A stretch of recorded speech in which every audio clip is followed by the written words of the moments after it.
إن الحمد لله نحمده ونستعينه ونستغفره ونؤمن به ونتوكل عليه ونعوذ بالله من شرور أنفسنا ومن سيئات أعمالنا من يهده الله فلا مضل له ومن يضلل فلا هادي له وأشهد أن لا إله إلا الله وحده لا شريك له وأشهد أن محمدًا عبده ورسوله أما بعد فأعوذ بالله من الشيطان الرجيم بسم الله الرحمن الرحيم وإذ تأذن ربكم لئن شكرتم لأزيدنكم ولئن كفرتم إن عذابي لشديد عن أبي هريرة رضي الله تعالى عنه قال قال رسول الله صلى الله عليه وسلم انظروا إلى من هو دونكم انظروا إلى من هو أسفل منكم ولا تنظروا إلى من هو فوقكم فهو أجدر أن لا تزدروا نعمة الله عليكم متفق عليه واللفظ لمسلم الحمد لله সমস্ত প্রশংসা যাবতীয় গুণগান মহান আল্লাহ সুবহানাহু ওয়া তাআলার জন্য, যিনি আমাদেরকে অনেক বিপদ আপদ থেকে মুসিবত থেকে হেফাজতে রেখেছেন, নিরাপদে রেখেছেন। সে রব্বুল আলামিনের কৃতজ্ঞতা এবং শুকরিয়া জানাই আলহামদুলিল্লাহ। সালাত এবং সালাম, শান্তি ধারা বর্ষিত হোক আমাদের প্রিয় নবী, বিশ্ব নবী, সর্বশেষ ও সর্বশ্রেষ্ঠ নবী নবী মুহাম্মদুর রাসূলুল্লাহ সাল্লাল্লাহু আলাইহি ওয়াসাল্লামের প্রতি। সমবেত সম্মানিত মুসলিমবৃন্দ, আজকের এই পবিত্র খুতবায় আমি আপনাদের সামনে যে বিষয় নিয়ে আলোচনা করার ইচ্ছা পোষণ করি সেটি হচ্ছে আল্লাহর নিয়ামতের শুকরিয়া আদায়। আল্লাহর নিয়ামতের শুকরিয়া আদায়। আল্লাহ রাব্বুল আলামিন যে পরিমাণ অনুগ্রহ, দয়া, অনুকম্পা, মেহেরবানি, সেবা পরিষেবা যে পরিমাণ আল্লাহ রাব্বুল আলামিন আমাদের উপরে প্রদান করেছেন, এগুলো আমরা কখনোই যথাযথ হক আদায় করতে সক্ষম হব না, কখনোই আমাদের পক্ষে সম্ভব নয়। আল্লাহ রাব্বুল আলামিন তো চ্যালেঞ্জ ছুড়ে দিয়েছেন, ওয়া ইন তাউদ্দু নি'মাতাল্লাহি লা তুহসুহা। আল্লাহর অনুগ্রহগুলো যদি তোমরা একটা একটা করে গোনার চেষ্টা করো সেটাও তোমরা পারবে না। তবে শুধুমাত্র একটু আল্লাহর কৃতজ্ঞতা ব্যক্ত করা, আল্লাহর প্রশংসা জ্ঞাপন করা, জনসম্মুখে আপনার উপরে আল্লাহর যে নিয়ামত আছে তা একটু সুযোগ পেলে প্রকাশ করা, অন্তর দিয়ে একটু আল্লাহকে আলহামদুলিল্লাহ, আশকুরুল্লাহ আযজা ওয়া জাল, আল্লাহর শুকরিয়া আদায় করছি, এই কথাগুলো বলার মানুষও পৃথিবীতে সংখ্যা অনেক কম। এটা আমার কথা নয়। যিনি মূল যে আমাদের দেশে যেটা আদবশুমারি হয়, তো এই শুকুর গুজার শুমারি এটা স্বয়ং আল্লাহই করেছে। আল্লাহ রাব্বুল আলামিন সেটা রিপোর্ট দিয়েছেন পবিত্র কোরআনে, অকালিলুম মিন ইবাদিয়াশ শাকুর, অকালিলুম মিন ইবাদিয়াশ শাকুর। আমার শুকুর গুজার বান্দার পরিমাণ সংখ্যা নিতান্তই কম।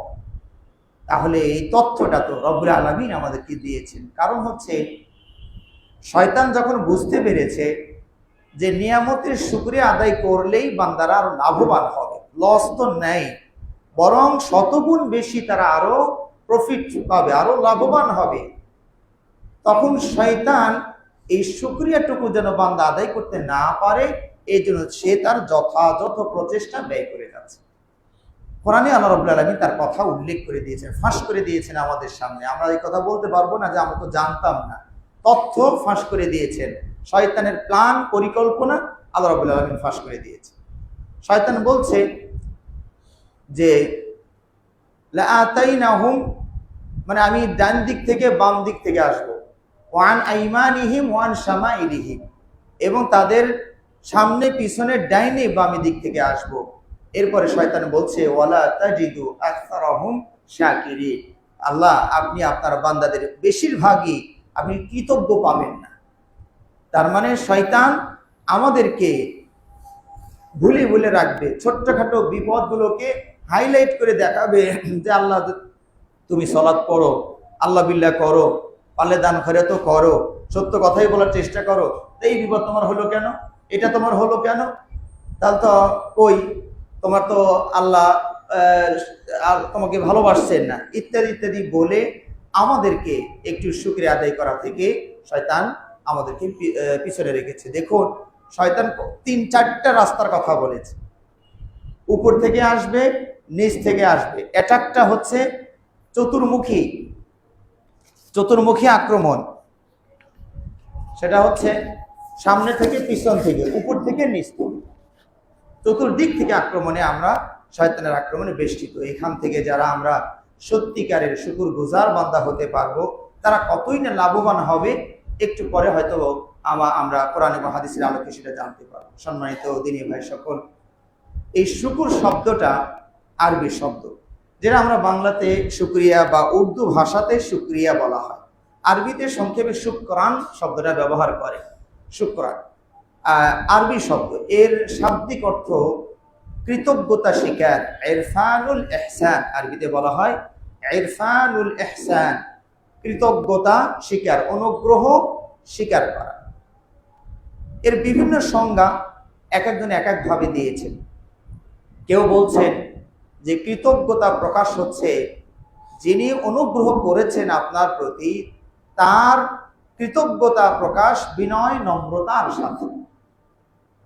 তবে যে যাই সংজ্ঞা দেন না কেন, শাইখুল ইসলাম ইবনুল কাইয়িম রাহিমাহুল্লাহ তথা শাইখুল ইসলাম ইবনু তাইমিয়ার সুযোগ্য ছাত্র, তিনি যে সংজ্ঞাটা দিয়েছেন সেটাই আমার কাছে বেশি ভালো মনে হয়েছে। তিনি বলছেন শুকরিয়া আদায় হচ্ছে অন্তরে থাকবে যিনি আপনার প্রতি ইহসান করেছেন, দয়া করেছেন, তার প্রতি অন্তরে থাকবে ভালোবাসা, মহাব্বত, মুখে স্বীকারোক্তি, মুখ দিয়ে সুযোগ পেলেই এটা বলবেন, আর কর্মের মাধ্যমে সেই শুকরিয়ার বাস্তবায়ন। এই তিনটির সমন্বয় যদি আমরা করতে পারি তাহলেই প্রকৃত শুকরিয়া আমরা আদায় করতে পারি। এই সংজ্ঞা থেকেই শুকরিয়া বা শুকর এর 3টি রোকন পাওয়া যায়। যেমন ইসলামের 5টি রোকনের কথা আপনারা শোনেন, 5টি স্তম্ভ, খুঁটি, ভিত্তি, মূল বুনিয়াদ, এক এক এলাকার এক একটা ভাষা। তো ইসলামের যেমন 5টি বুনিয়াদ রোকন, ঈমানের যেমন 6টি রোকন, লা ইলাহা ইল্লাল্লাহর যেমন 2টি রোকন, তেমনি শুকরিয়া আদায়েরও 3টি রোকন আছে। আর রোকন জিনিসটা হলো এমন যে ফাউন্ডেশন, একটা বিল্ডিং এর যদি ফাউন্ডেশন না থাকে তাহলে সেই বিল্ডিং করা যায় না। একটা ছাতির যদি স্ট্যান্ডটাই না থাকে তাহলে ছাতি যেমন আর দাঁড়িয়ে থাকতে পারবে না, ভেঙে পড়বে। এই রোকন শব্দের অর্থটাই হচ্ছে ওই রকম কিছু। তো এই শুকরিয়ার রোকন হচ্ছে 3টি। প্রথমত মুখে স্বীকার করবে, অন্তরে তো আছেই, মুখে স্বীকার করবে। এর দলিল হচ্ছে যে আল্লাহ নবী সাল্লাল্লাহু আলাইহি ওয়াসাল্লাম একদিন সাহাবাদেরকে লক্ষ্য করে বললেন, আতাদরুনা মাযা ক্বালা রাব্বুকুম, সাহাবারা তোমরা কি জানো আজকে তোমাদের রব কি ভাষণ দিয়েছেন? তো সাহাবারা তো জানেন না। তো নবী সাল্লাল্লাহু আলাইহি ওয়াসাল্লাম নিজেই আল্লাহর পক্ষ থেকে রেফারেন্স সহ উদ্ধৃতি দিচ্ছেন যে ক্বালা আল্লাহু তাআলা, আজকে আল্লাহ রাব্বুল আলামিন বলেছেন, আসবাহা মিন ইবাদি মুমিনুম বি ওয়া কাফিরুন, আজকের এই রাত্রিটা অতিবাহিত হয়েছে এমন অবস্থায় আমার বান্দারা 2 দলে ভাগ ছিল। একদল আমার প্রতি বিশ্বাসী ছিল আর একদল আমার প্রতি অবিশ্বাসী ছিল। তার মানে ওই রাত্রে বৃষ্টি হয়েছিল, আল্লাহর রহমের বৃষ্টি বাড়ি বর্ষণ হয়েছিল। একদল বলল মুতিরনা বিফদলিল্লাহি ওয়া রাহমাতিহি, আল্লাহর বড় মেহেরবানি, অনুকম্পা, দয়া, রহমে আজ রাত্রে আমরা বৃষ্টি লাভ করেছি, আল্লাহ দিয়েছেন। এরা হলো মুমিনুম বি কাফিরুম বিল কাওকাব, এরা আমার প্রতি বিশ্বাসী আর নক্ষত্র জ্যোতির্বিদদের প্রতি অবিশ্বাসী।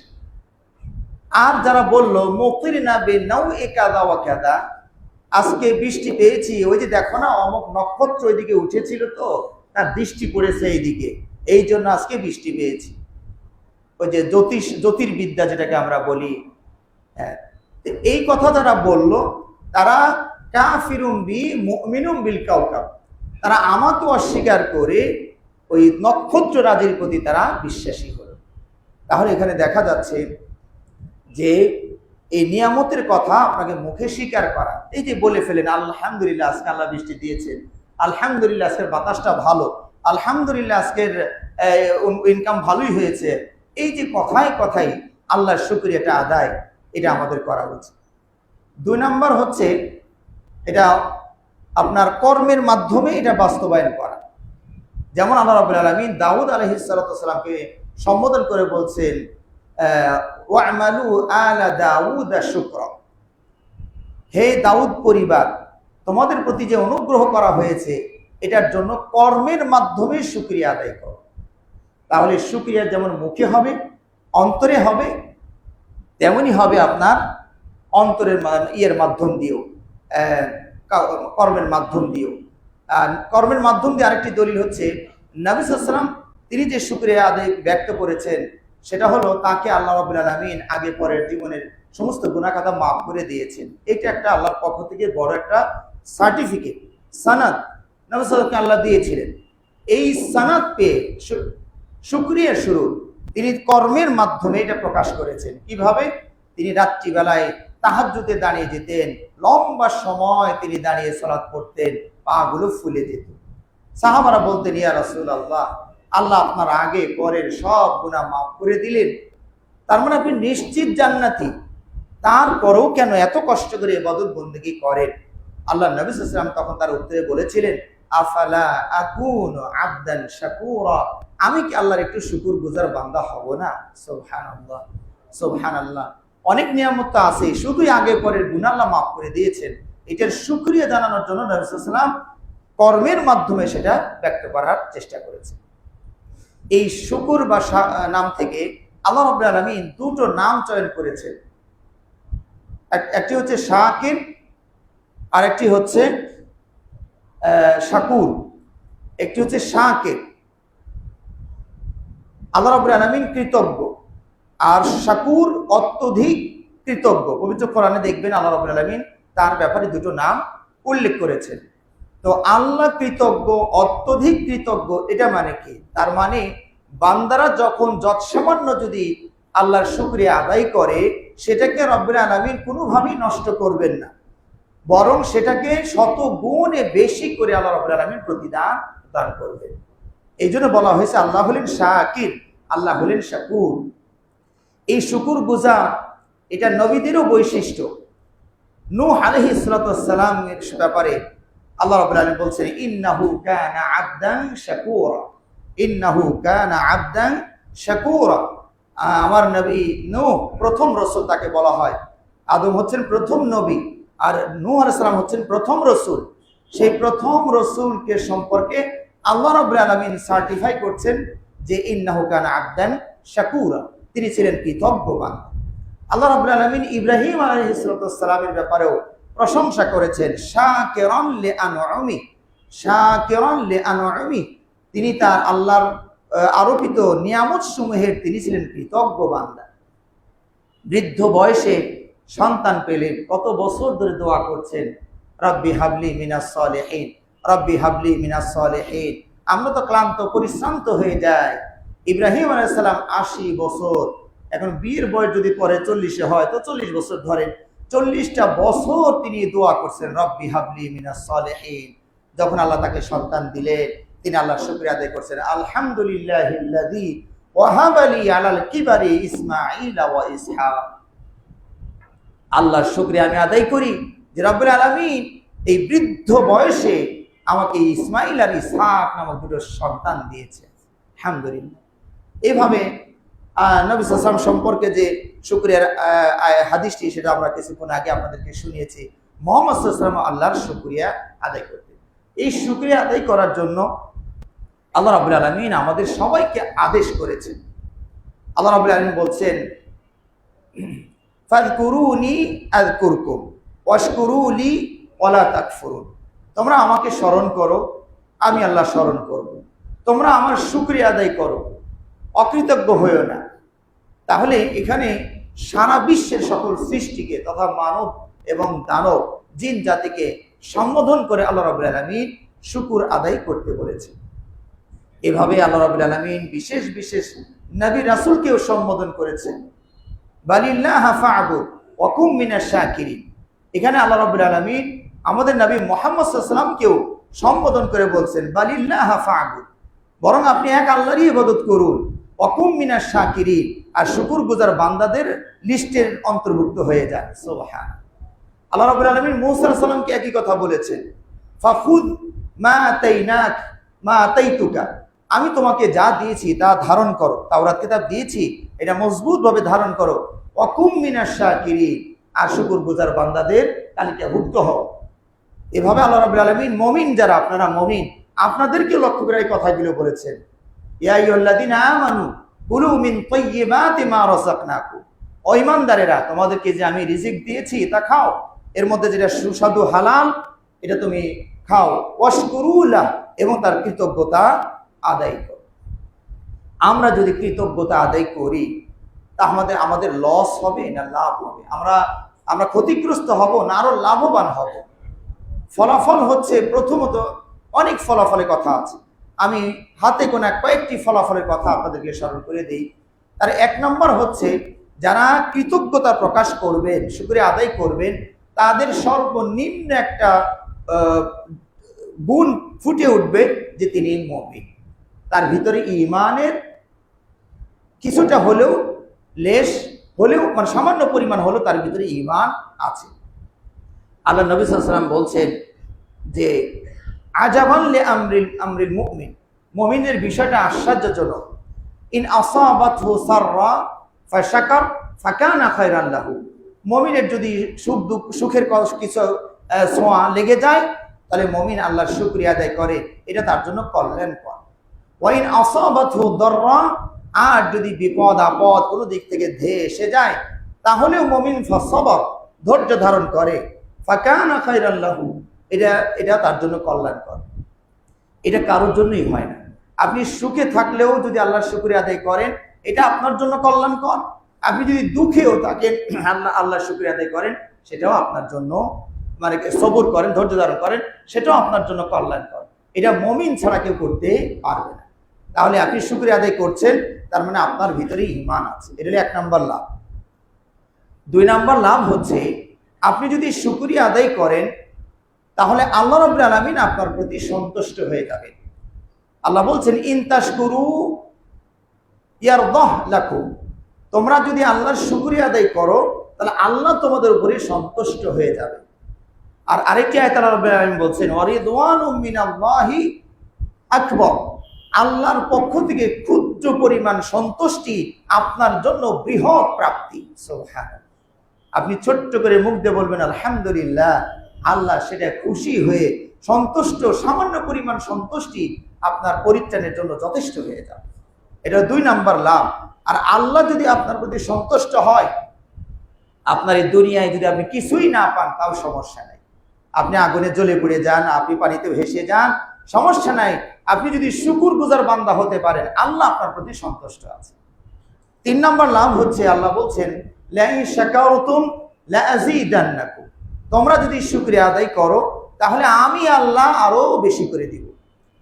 লাইন শাকারতুম লাযীদান্নাকুম, আল্লাহ রাব্বুল আলামিন কথাটাকে নরমাল করে বলেননি, শক্ত করে বলেছেন যে তোমরা যদি শুকরিয়া আদায় করো, লা নিশ্চয়, আজিদান্না, আবার ওখানে আরবি ভাষায় যারা ব্যাকরণ বোঝেন, এখানে লাম তাকিদ এবং নুন তাকিদ, মানে দুটো শব্দ নিয়ে এসে শক্তিশালী করে বলছে অবশ্যই আমি তোমাদেরকে বাড়িয়ে দিব। সুবহানাল্লাহি ওয়া বিহামদিহি সুবহানাল্লাহিল আযীম। সুতরাং কেউ যদি নিয়ামতের আরো বেশি পেতে চান তাহলে শুকরিয়া আদায় করতে হবে। শুকরিয়া আদায় করলে আপনি এহ পরকালে, বিশেষ করে পরকালের আযাব থেকে আপনি রক্ষা পেয়ে যাবেন। আল্লাহ রাব্বুল আলামিন বলছেন, মা ইয়াফআলুল্লাহু বিআযাবিকুম ইন শাকারতুম ওয়া আমানতুম। আল্লাহ তোমাদেরকে আযাব দিয়ে কি করবেন? আল্লাহর দরকারটা কি তোমাকে শাস্তি দেওয়ার? মানুষকে শাস্তি দেয় কেন? ওই যে একদল আর একদলের নেতাকে গুম করে ধরে নিয়ে যায় কেন? ও মনে করে ও থাকলে আমার গদিটা যেতে পারে, এজন্য ওটাকে আটকে রাখো, ধরে রাখো, গুম করো, খুন করো, ইত্যাদি ইত্যাদি। তা আল্লাহ রাব্বুল আলামিন আপনাদেরকে শাস্তি দিয়ে আল্লাহর কি লাভ? যে আল্লাহ আরো কিছুদিন রাজ্যে থাকতে পারবেন, রাষ্ট্র চালাইতে পারবেন, কেউ ডিস্টার্ব দিবে না, বিষয়টা কি এরকম না? আল্লাহ রাব্বুল আলামিন তো তার উপরে করার কেউ কিছু নাই। মিছিল মিটিং সব পারমাণবিক বোমা উপরের দিকে নিক্ষেপ করেন, কিচ্ছু হবে না। তাহলে আল্লাহ রাব্বুল আলামিন তিনি তাই বলছেন, মা ইয়াফআলুল্লাহু বিআযাবিকুম, তোমাদেরকে শাস্তি দিয়ে আল্লাহর লাভটা কি, আল্লাহর দরকারটা কি? তোমরা যদি ঈমান আনো আর শুকরিয়া আদায় করো, তার মানে বোঝা গেল যে আমরা যদি ঈমান আনি এবং শুকরিয়া আদায় করি, আল্লাহ রাব্বুল আলামিন আমাদেরকে আযাব দিবেন। 5 নম্বর লাভের কথা বলছি।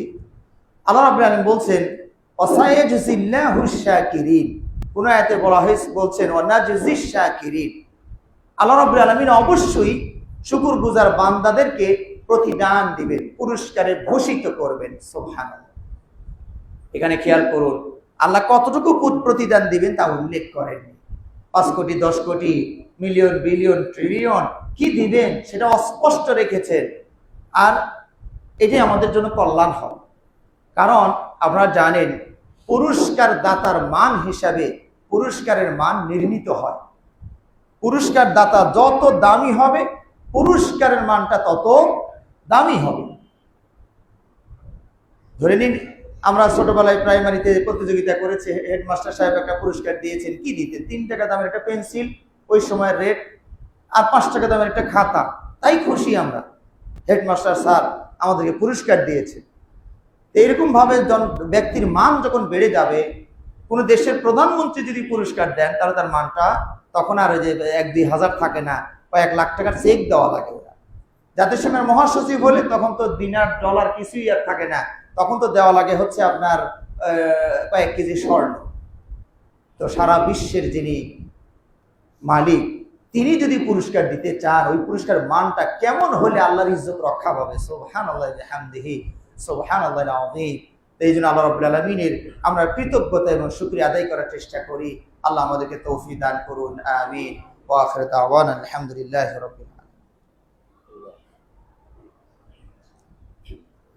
ইন্নাল হামদালিল্লাহি ওয়াহদা ওয়াসসালাতু ওয়াসসালামু আলা মান লা নাবিয়্যা বা'দা ওয়া আলা আলিহি ওয়া আসহাবিহি ওয়া মান তাবি'আহুম বিইহসানিন ইলা ইয়াউমিদ্দিন, আম্মা বা'দ। সম্মানিত মুসলিমবৃন্দ, আল্লাহ রাব্বুল আলামিনের ভাষায় অসংখ্য নিয়ামতের মাঝে আমরা আছি। আল্লাহ বলছেন, আলাম তারাও আন্নাল্লাহা সাখখারা লাকুম মা ফিস সামাওয়াতি ওয়া মা ফিল আরদ। ও মানুষ, তোমরা কি দেখো না যে আসমান এবং জমিনে যা কিছু আছে আমি সব তোমাদের অনুগত করে দিয়েছি। সুবহান। আমাদের অনুগত মানে কি?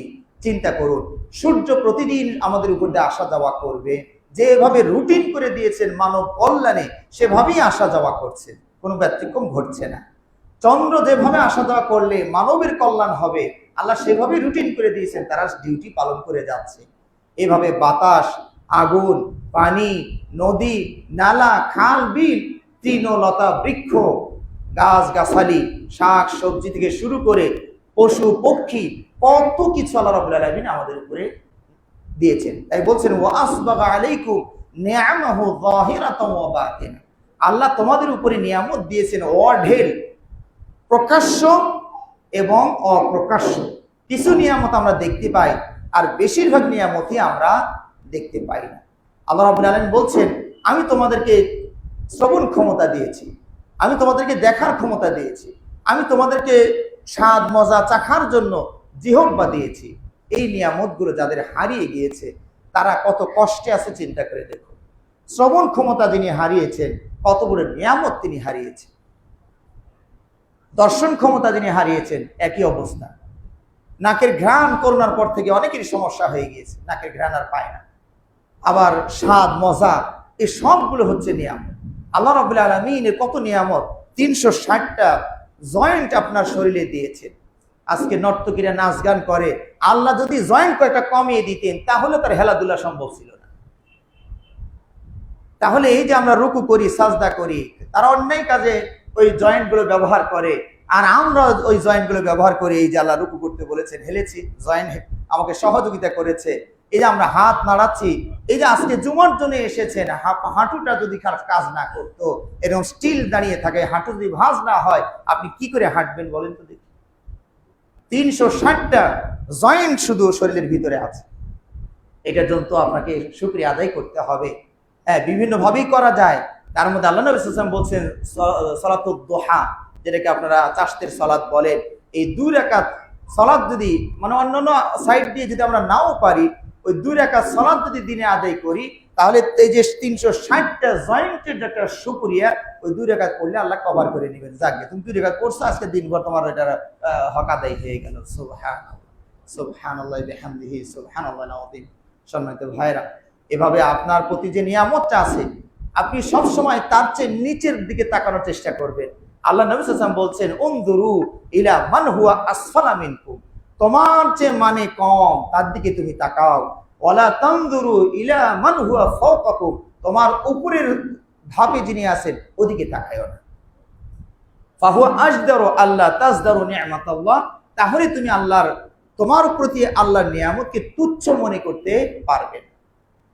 শেখ সাদী রাহিমাহুল্লাহ একবার তপ্ত মরুভূমি বা উত্তপ্ত বালুর মাঝে দিয়ে কোথাও পথ পাড়ি দিচ্ছিলেন, পায়ে কোনো জুতা ছিল না, পাদুকা ছিল না। তো মনে মনে একটু কষ্ট লাগছিল যে এতই গরিব মানুষ হইলাম, হ্যাঁ, একটা জুতা কেনারও টাকা পয়সা আমার হইলো না, একজোড়া জুতা যদি পেতাম তাহলে কমপক্ষে পায়ের তাপ থেকে বাঁচা যেত। কিছু দূর যেতে না যেতে দেখছেন আর এক আল্লাহর বান্দা, তিনি মাটি গড়াগড়ি দিয়ে ওই মরুভূমি প্রান্তর পার হচ্ছে। তখন তিনি বললেন, আলহামদুলিল্লাহ, আলহামদুলিল্লাহ, আমার জুতা নাই তাই আফসোস করছিলাম, পায়ের পাতাতে একটু গরম লেগেছিল, আর এই আল্লাহর বান্দা তো পুরো দেহতে তাপ লাগছে, ও তো গড়াগড়ি করে পার হচ্ছে। ওর চামড়া, এই পায়ের চামড়া তো মোটা, আর এই চামড়া তো আরো পাতলা, এখানে গরম তাড়াতাড়ি মানে লেগে যাবে, পায়ের পাতাকে তো অত সহজে গরম লাগবে না। এভাবে যদি আপনি নিচের দিকে তাকান তাহলে আল্লাহ শুকরিয়া আদায় করতে পারবেন, আর যদি উপরের দিকে তাকান তাহলে শুধু হাহুতাশ আর হাহুতাশই করতে থাকবেন। সুতরাং ভাইয়েরা, আমরা মুখ দিয়ে স্বীকার করি, কর্ম দিয়ে স্বীকার করি, এই যে আজকে আমাদের মাঝে দেশে হঠাৎ করে আমাদের উত্তর পূর্ব দক্ষিণ দিকে কিছু এলাকা হঠাৎ করে প্লাবনে তারা ভাসছেন। আমার মনে পড়ে যে এই এলাকাগুলোতে বন্যা হয়, এটা আমরা খুব একটা পরিচিত নয়। আমাদের উত্তরবঙ্গ এটা প্রতি বছরই তারা প্রায় রেডি হয়েই থাকে। এখানে নৌকা বলেন, জনগণের সাঁতার কাটা বলেন, এই সব কিছুতে তাদের একটু হলেও প্রস্তুতি থাকে। কিন্তু যে এলাকাগুলোতে তাদের কোনো মানে বলা যায় 88-র পর থেকে তারা এটা কোনোদিন ভাবেও নি যে বন্যা কি জিনিস, হঠাৎ করে এসে বাড়িঘর তলে গিয়েছে। এই যে আপনার শুকরিয়া আদায়ের সুযোগ এসে গিয়েছে, আপনার অর্থ আছে, ব্যাংক ব্যালেন্স আছে, জমে আছে টাকাগুলো, এই জায়গায় আপনি একটা খাত পেয়ে গিয়েছেন, এখানে আপনার হাতকে সম্প্রসারিত করা উচিত। আল্লাহ আমাদেরকে সহায়তা করুন, আমিন। আজকে দেখুন, এই লোকগুলো অঢেল টাকার মালিক থাকলেও আজ তারা রিক্ত হস্ত, ব্যাংক বন্ধ, কারেন্ট বন্ধ, পানি বন্ধ, খাবার নাই, খাবার পানি নাই, পানি জীবন, পানি আবার মরণ। আল্লাহ নিয়ামত মাত্রা যদি কম বেশি হয় ওটাই আবার মুসিবত হয়ে যায়। সুতরাং এই সকল ভাইদের জন্য আমাদের উদার হস্ত হতে হবে, সাহায্যের হাত আমরা বাড়িয়ে দেই, আল্লাহর শুকরিয়া আদায় করার চেষ্টা করি। আল্লাহ আমাদেরকে তৌফিক দান করুন, আমিন। আর এই সকল বিপদ আপদ সবসময় নেগেটিভ না নেওয়া ভালো। অনেক সময় আমরা পার্শ্ববর্তী রাষ্ট্রকেও কিছুটা দোষারোপ করি, যেটা কৃত্রিমও হতে পারে আর হতেও পারে। এই যে টিপাই বাদ কি সব ফারাক্কার বাদ দিয়ে রেখেছে, যখন তারা মনে করছে যে এই সাইডটা খুলে দিলে দ্রুত বাংলাদেশের ক্ষতি হবে, এরকম তাদেরও কোনো প্ল্যান পরিকল্পনা থাকতে পারে। এই জন্য আমাদের দেশের যারা কর্ণধার, আমি মনে করি আপনারাও মনে করছেন, এই বাঁধের মোকাবেলায় আমাদেরকে একটা বাঁধ দেওয়া দরকার। আল্লাহ তাআলা আমাদেরকে তৌফিক দান করেন। জানি না এটা কি করে সম্ভব কিনা, তাও আমি জানি না। এই বাঁধের মোকাবেলায় আরো মজবুত এবং আরো উন্নত শক্তিশালী উঁচু করে বাঁধ দিতে হবে। ওর যখন পেট ভরে যাবে, পানি আর রাখতে না পারে ছেড়ে দিবে, ওই সময় আমার বাচ্চা আমি আটকে দিব যে এখন আমার পানির দরকার নাই, তুমি খেতে থাকো। এরকম কিছু মনোবল আমাদের তৈরি হওয়া দরকার। যতটুকু শুনেছি জেনেছি যে ইতিপূর্বে হাজার হাজার কোটি টাকা দেশ থেকে বাইরে চলে গিয়েছে, সেগুলো যদি আমরা দেশে রাখতে পারতাম তাহলে হয়তোবা আমরা এই কাজগুলো সমাধান করতে পারতাম, হয়তোবা ইনশাআল্লাহ। এরকম প্ল্যান আমাদেরকে নিতে হবে। পাশাপাশি শুধু ওই ওনাদেরকে দোষ না দিয়ে আমাদেরও কিছু দোষ আছে কিনা এদিকে খেয়াল করা উচিত। ওরা ছাড়লো, পানি কেন আসলো? পানির মালিক তো ভারত নয়, ইন্ডিয়া নয়। পানির মালিক কেন এটাকে ঠেকাইলো না? এটাকে অন্য পথে নিল না কেন? আরো তো রাস্তা ছিল, এই দিক কেন দিল? এটাকে নিজের দিকে দোষটা নিয়ে নেন যে আমাদের কোনো ভুল আছে, আমাদের কোনো ত্রুটি আছে। আল্লাহর সাথে সম্পর্কের টানাপোড়েন তৈরি হওয়ার কারণে পানিটা এদিক দিয়ে নিয়ে গেছে। অনেক সময় দেখবেন উল্টা দিক থেকে পানি নিয়ে আসে। এই যে আমাদের ভাইসমান সাহেব বলছিলেন যে ওই সাইডে জোয়ারেতে এমনি সাগরের পানি দৈনিক একটা সময় আছে, এটা উল্টা দিকে আসতে থাকবে, আবার বিকেলের দিকে আবার জোয়ারটা যেতে থাকবে। এখন এদিক থেকেই সে ভরাট হয়ে গেছে, জোয়ারের ওখানে বন্ধ করে দেওয়া হয়েছে, কারণ ওই এই পানি তো ওদিকে যাবেই না, উল্টা সাগরের ধাক্কায় আরো এদিকে ঢুকে যাবে, আবার তলা নিতে চলে যাবে পানি। তাহলে এই যে আল্লাহর যে মানে মানে মাঝে মাঝে আল্লাহ যে রেগে যান, আল্লাহর যে ক্ষোভ, আল্লাহর যে ক্ষমতা আছে, আল্লাহ তো মাঝে মাঝে হলেও দেখান। এর আগেও আমি আপনাদেরকে বলেছি, সাগর দৈনিক ৭০ বার আল্লাহর কাছে আবেদন করে, আল্লাহ একটু অনুমতি দেন, একটু জালিমদেরকে শায়েস্তা করে আসি, সালাম কালাম করে আসি। ওই যে সোনামিতে একবার অনুমতি দিলেন, সিডরে একবার দিলেন, এবছরের শুরুতে ভোলাতে অনেক তাণ্ডব হয়ে গেল। এই জন্য আল্লাহর বিষয়টা খেয়াল রাখবেন। এই বিপদ আপদ এগুলো আল্লাহর পক্ষ থেকে আসছে, ধৈর্য ধারণ করতে হবে। আমরা যারা সুখে আছি তারা হাত বাড়িয়ে দেই, যারা বিপদে আছেন তারা ধৈর্য ধারণ করুন, আল্লাহকে ডাকতে থাকুন, আল্লাহ ইনশাআল্লাহ আমাদের এই বিপদ দূর করে দিবেন। সম্মানিত ভাইরা, সবসময় সবগুলোকে নেগেটিভে নেওয়া ঠিক না। কিছু ভুলে যাওয়াও আল্লাহর নিয়ামত, কিছু গুনাহও আল্লাহর নিয়ামত। ভুলে যাওয়া বলতে আমি সব ভুলে যাওয়াকে বলিনি, কারণ আমরা জানি যে আফাতুল ইলমি ওয়ান নিসিয়ান, ইলমের বড় মুসিবত হলো ভুলে যাওয়া। কিন্তু কিছু ভুলে যাওয়া নিয়ামত, সেটা হলো আপনার প্রিয়জন মারা গিয়েছেন। এই কথাটা যদি আপনি সারাক্ষণ মনে রাখেন তাহলে আপনি আর কাজ করতে পারবেন না। আপনার ছেলে মারা গিয়েছে কয়েকদিন আগে, আপনার বাবা মারা গিয়েছেন, মা মারা গিয়েছেন, একটা বড় চাকরি আপনি হারিয়েছেন। এই যে বেদনা, দুঃখ, কষ্ট, এগুলো যদি সারাটাক্ষণ আপনার মনে থাকে তাহলে আপনি আর কোনোদিন হাসতে পারবেন না। আল্লাহ রাব্বুল আলামিনের মেহেরবানি মাঝে মাঝে ওটাকে অফ করে দেন, ওটা মন থেকে সরিয়ে দেন। তখন আপনি হাসছেন, ফিরছেন, আমার যখন একটু মনে পড়ছে ইন্না লিল্লাহি ওয়া ইন্না ইলাইহি রাজিউন, আমার কাজে ব্যস্ত হয়ে যাচ্ছে। তাহলে এই যে কিছু ভুলে যাওয়াটাও আল্লাহর নিয়ামত, এজন্য আল্লাহ শুকরিয়া আদায় করা দরকার। আর যেটি বললাম কিছু পাপের নিয়ামত, হয়তো বা বলবেন এটা আবার কেমন কথা, উল্টা কথা। হ্যাঁ, শাইখুল ইসলাম ইবনুল কাইয়্যিম রাহিমাহুল্লাহ কথাই বলেছেন যে মানুষের যদি ছোটখাটো ভুল ত্রুটি না থাকতো তাহলে এই মানুষ হয়ে যেত অহংকারী, যেমন শয়তান হয়েছিল অহংকারী, আর মূলে তার ধ্বংস অনিবার্য হয়ে যেত। শয়তান যখন অহংকার করলো, আবা ওয়াস্তাকবারা ওয়া কানা মিনাল কাফিরিন, শয়তানের ধ্বংসের মূল কারণ ছিল তার অহংকার, দাম্ভিকতা, উদ্যতপনা, এটাই তাকে ধ্বংস করে দিয়েছে। যখন আপনার আমার কোনো ত্রুটি থাকবে না, ছোটখাটো নাই, তখন কিন্তু আপনার ভিতরে একটা অহংকার এসে যেত, আমাকে জান্নাত দিবে না মানে আমি আবার কি করলাম, সবই তো করছি, কোনো মদ তো খাইনি, গাঁজা খাইনি, এটা করিনি, সেটা করিনি, একদিন কোনো বেগানা নারীর দিকে চেয়েও দেখি নেই, কোনোদিন খারাপ দৃষ্টিতে চেয়েও দেখি নেই। এরকম ভাবে যদি আপনি সব সাইড ফ্রেশ থাকেন, আপনার ভিতরে অহংকার এসে যাবে, আর ওই অহংকারই আপনার পতনের মূল হয়ে যেতে পারে। এই জন্য রব্বুল আলামিন ছোটখাটো কিছু গুনাহ আপনার আমার হাতে, মুখে, নাকে সব জায়গায় দিয়ে রেখেছেন, যাতে করে মাথার নিচু হয়ে যায়। আল্লাহ যদি রহম না করে তা তো মুশকিলই। এখন আমরা বিনয় নম্র হয়ে গিয়েছি আল্লাহর কাছে, ওই গুনাহটা করেছি কেউ দেখে নেই, আল্লাহ তো দেখেছেন, কেরামান কাতিবিন তো নোট করছে। এই যে একটু হলে নরম হয়ে গিয়েছে, এই কিছু অপরাধ, কিছু ভুল ত্রুটিও আমাদের জন্য নিয়ামত হয়ে গিয়েছে। আল্লাহর শুকরিয়া আদায় করার চেষ্টা করি। আল্লাহ আমাদেরকে তৌফিক দান করুন, আমিন। আল্লাহুম্মা সাল্লি আলা মুহাম্মাদ ওয়া আলা আলি মুহাম্মাদ কামা সাল্লাইতা আলা ইব্রাহিম ওয়া আলা আলি ইব্রাহিম ইন্নাকা হামিদুম মাজিদ। আল্লাহুম্মা বারিক আলা মুহাম্মাদ ওয়া আলা আলি মুহাম্মাদ কামা বারাকতা আলা ইব্রাহিম ওয়া আলা আলি ইব্রাহিম ইন্নাকা হামিদুম মাজিদ। اللهم أعز الإسلام والمسلمين اللهم أعز الإسلام والمسلمين واخذل الكفرة الفجرة اليهود والمشركين اللهم دمر ديارهم وشتت شملهم ومزق جمعهم اللهم انصرنا فإنك خير الناصرين اللهم انصرنا فإنك خير الناصرين سبحان ربك رب العزة عما يصفون وسلام على المرسلين الحمد لله رب العالمين দাঁড়িয়ে কথা সোজা করে